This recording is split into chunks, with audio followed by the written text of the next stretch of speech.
YouTube? It's TMax95 here, and as you can see, this is the cube tank that I have been talking about. I know it's been a long time since I said I was going to upload a video shortly after my last one, and I know it's been a lot longer than I anticipated, and the reason being is I got everything all finished up. I went ahead and finished up the stand. I got the tank all built, silicone, got the overflow, all the plumbing done, and I brought it over here after all the finished work on the stand and everything, and I got it set up. And I went ahead and I put the sand in it, I put the rock in it, and I filled it full.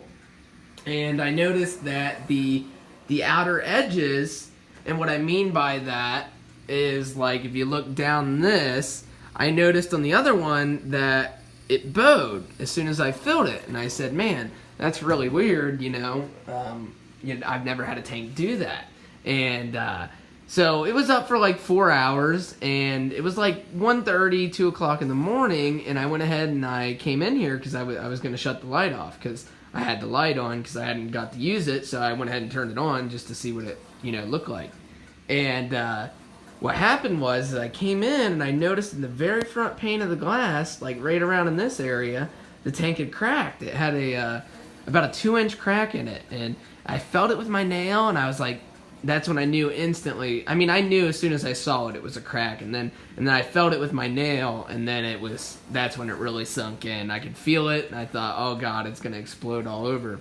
So I went ahead and I drained everything. What I did was I took a hose and I ran it from the tank, which was where this tank is. I ran it out the window, and I just drained everything out. Now keep in mind, it was like, I don't know, it was like super cold. It was like 8 or 10 degrees when I did this, so it was super cold, and it was really late at night, and I was extremely tired, and I just wanted to get it done. And anyway, I got it done, and then I took the tank. It sat on the stand for like 2 days, and then I finally took the sand out of it, and then I took all the rock and sand out of it, and then I went ahead and just picked the tank up, and I set it down on the ground. It sat there for like the past 2 months. I just threw it out last week because on the last trash day we had, I threw it out. And I was going to try to repair it or something, but then I was just over it. I didn't want to even piss with it anymore. I was just ready to move past. I figured I would just break it when I was trying to take it apart, because I tried to take the overflow out to save the acrylic, and I broke that. So I was just pretty much done with it, so I just threw it away. But anyway, the new tank here is a 24 by 24 by 24. And so it's actually a little bit bigger than 45 gallons. I know that's what I was going for. But this is actually 60 gallons, and it's a really nice tank. It's super clean. There's really no scratches on it or anything like that, and it is overall a super nice tank. I'm really happy that I got it. It was really far from me. It was like Dayton, around the Dayton area, which for me, that's a really, really far drive, and it was right around when we kept getting hit with snow. It was like, I was trying to get this tank for like 2 weeks because my truck's 2-wheel drive and it wouldn't fit in my car. So I was like, I had to take the truck, and it just kept snowing and the roads were terrible. Every time I went to go, the roads were just absolutely terrible. I mean, just covered, the highways and everything. And I was like, man, this really sucks. And I do snow removal, like residential snow removal. So I was out doing that, and I was just like, man, I can't believe it's snowing this much. But anyway, I finally went with a friend. I was able to get it, and we came back, I set it all up, and it's been up for like at least 2 months now probably, and it looks really, really good. I'm really happy with it. But this is the stand that we hand-built. I hand-built it with a friend of mine, and we actually built it from an actual curvy piece of wood that we got at a tree farm, and planed everything down, cut everything down, glued everything together, made all the trim pieces. I mean, it's made out of maple. Everything is 100% legit on this tank. I mean, I hand-built everything except the knobs and the hinges. And anyway, it turned out super good. So I'll go ahead and I'll show the sump to you guys. And the sump is just a 10-gallon, and then I went ahead and just put the baffles in. And basically, I'm trying something 100% different on this tank. So what it's going to do, I built all the plumbing and everything also. What it does is it flows down in, it hits the filter sock, and then it goes down into the compartment with the heater, and then it goes through the refugium, through these holes that I drilled. I know that's going to be kind of hard to see because the red light, But it flows in there, it tumbles the Chaeto really, really nicely, and then it flows down through the holes on the bottom of that baffle there and goes to the return pump. Now, I only have a little bit of Chaeto in here because I sell Chaeto also to people who need it, so I ran out. So I had to wait for it to regrow again in the other tank, and when it regrew in the other tank, I took a baseball size out, and I just threw it in here like 2 days ago. So that's why I have a little bit of nuisance algae growing, is because there was nothing to eat up all the extra nutrients. So I'm hoping that the Dragon's Breath and this will counteract that. It did at first, and then I took it all out because I needed to sell it. But anyway, moving on from there, the extra thing that I'm trying new on this tank is like I said, it's no skimmer, and I'm running the refugium light 24/7, and I'm also using a different bulb. As you can see, it's a lot more red than my other refugium, and the reason for that is because this light I bought off eBay, and it was actually a little bit cheaper, but it was what I needed because people say that algae and plants in general like the red spectrum of a light, so I wanted to try that with this tank and see how well it grows compared to the other LED bulb that I use on the other refugium. And I'm going to be running this 24/7, I think I mentioned that. But that's all I'm running on this tank in terms of filtration. And anyway, here's the corals. So the first corals I threw in here was this purple Monty, I threw in this octafrog spawn, and I threw in this Kenya tree. Now with this tank, I'm going to go with kind of a, basically it's going to be like a 90% SPS and a 10% soft coral tank. But anyway, I went ahead and threw in this bird's nest after that because I wanted to see how well everything was doing, and I wanted all my parameters checked out, so I wanted to see how everything would do before I got too heavy into it. But I have a 6-line wrasse in here. That's the only fish I have. He was living the sump life and underneath the 72, and I fattened him up and I threw him in here because I thought he would look really good in here, and he absolutely loves it. As you can see, he's really colorful, and he just loves to swim around in this tank, so it's awesome. But I bought some corals off of Worldwide Corals.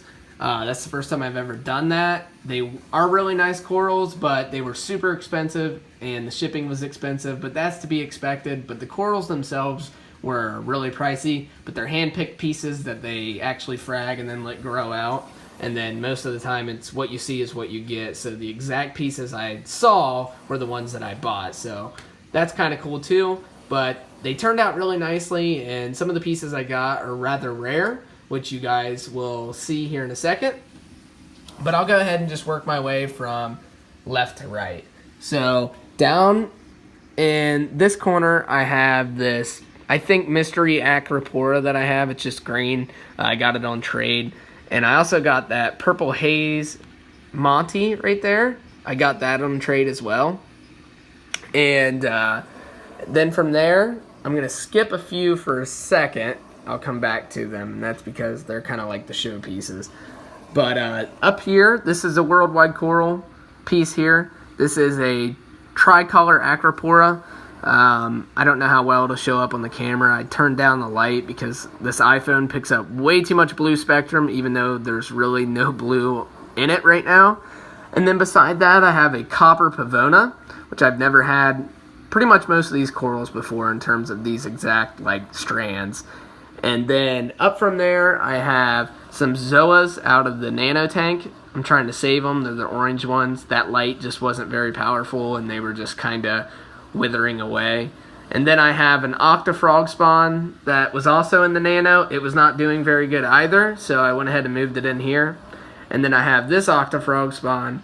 And then at the top, this is another Worldwide Coral. Now, all these have fancy names. I don't remember the names. They're on the paper that I have in my desk. But this is a purple millipora, and it seems to be doing rather well too. Now granted, I've only had these a day, but everything is open, so that's a good sign. Then I have the neon green candy canes, and then I have this, this is actually a Montipora of some sort. It's an encrusting Monty, but what's so cool about it is it has these bumps kind of like a Symphastria, and it's green with brown, yellow, and then these polyps are actually, I wish this phone would pick it up better, but the polyps are actually purple when they come out. And it looks really cool. It's a neat coral, and I got it on trade, so you can't beat that. And then down here, I have what I believe is a scalemia from my other tank, the 72. It was not doing very good, so I decided to move it in here and see if it does any better. It seems to be doing a little bit better, but it's still kind of skeleton-y. You know, there's not much flesh on it, so I'm probably going to spot feed it and see how that goes. But then the next piece is this Favia brain. I fragged this out of my 72 gallon, and you can see there it's doing well. This is another worldwide coral. This was a teal temptation acropora. On this, it doesn't look that teal, but when you turn on your blues, it really makes it pop. But it's all out and seems to be doing well. And then down here, I just have another random acropora. I actually had this strand before and I killed it. It was doing really good, and then one day out of the blue, it just died. But it just bleached completely out. But I got this on trade from the same person that I got that Monty on. And it's doing really well. And I'm hoping that it will spread because I do like it. It is rather neat. It's like a brownish, orangish skeleton, and then the polyps are green. So that's kind of neat. This bird's nest has been growing really, really nicely in this tank. And then I did miss these Duncans. These are also out of the nano. Pretty much I'm debating whether or not to tear down the nano because that light just isn't good enough for like LPS and SPS, and that's rather disappointing. I thought it would be. But these are some Duncans. They're not doing the best, but they are coming back. They've only been in here a little over a week, so I don't expect too much. Then down here, I have an orange orange Monty cap, and it's got really good coloration. It's just a tiny, tiny piece. It's like the size of an eraser. Up from there, this is another worldwide coral piece that I got yesterday. This is a Hulk Leptosaurus, I believe, or Leptosaurus, however you pronounce that. And it's really cool. The texture on that is just phenomenal. And then up from here, I have a piece of green encrusting Monty. And it's doing really well. As you can see, the polyps are out. And I fragged this from the 72 gallon, so it didn't cost me anything. And then down here is a Monty cap. I fragged this from the 72 gallon. I know it looks like an acropora, but it's not. The plating piece of the Montipora, this was growing underneath of it. And it's the same exact colors as that. I mean, that is what it is. It just grew in a funky shape. So I put it in here to see if it gets more color because it's kind of bleaching in the other tank a little bit. I'm not sure if it's getting too much light or what the scenario is there. But then moving on, I have the Rasta zoanthids, which are really, really neat. I actually have a time lapse of these opening in the morning, which was really, really cool. I wish I had some better editing software because I usually do these in one takes. If I didn't, I would edit that in and show you the sweet time lapse of that opening up. And then kind of the show piece of this tank is right here. Some of you may already know what this is. Some of you may not. This is a Rainbow Monty, which these are extremely rare in my area. You can never find one, and if you do, they're going to be rather expensive. I've never seen one at all in person or on the internet for sale around here. So I'm really happy to get this. It is an extremely pricey piece, and I'm hoping to keep the collars on it and stuff and frag it once it gets big enough. But that's kind of like the showpiece of this tank. It is a really, really nice piece, and I'm just fortunate to be able to have it. The next piece that is rather rare is this Mystic Sunset Montipora, which is also a really extremely rare piece. Now, these are both from WWC, which is Worldwide Corals. Both of these are from there, which is why they're such nice pieces. And they really are phenomenal. As you can see, the polyp extension on this is just amazing. And same with the Rainbow Monty over here. I mean, it's just awesome. So I am rather excited that I have these pieces, and I hope all these acros do well, and all the Monties. I also got this acropora from Worldwide Corals. This is like a Kazaroo or something weird like that. It has a weird funky name, but it is the coloration on it is really, really nice.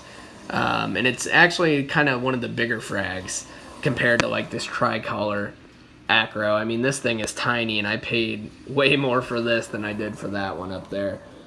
This is a piece that I got on trade, or no, actually I bought this piece for $5 off of the dude that I bought this tank from.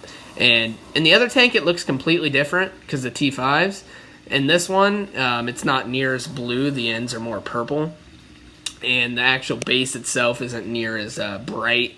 If you go, I'll show you a picture of it in the next, or I'll put it in the video of the 72 in the next one, and it is way more colorful in that tank. But the more I screw with this lighting, we'll see how that goes. But anyway, that's pretty much the whole tank. I have the purple Millie up there, and so the pieces I got from Worldwide Corals is this Hulk Leptosaurus, or Leptosaurus, whatever, and then this Teal Temptation Acropora, and then I got that purple Millipora, and then I also got this Kazaroo Acropora, and then I got this Copper Pavona, the Tricolor Acropora, and then both of these awesome showpiece Montiporas. And then also in this tank, I have the orange plate coral that was in the Nano. He is not doing good at all. I've been trying to help him out, but he's just not doing really well in this tank. So I don't know what to do. He was already 3/4 of the way dead in the other tank. I was just trying to bring him back. But sorry for the long video, and I hope you guys enjoy it, and let me know what you think.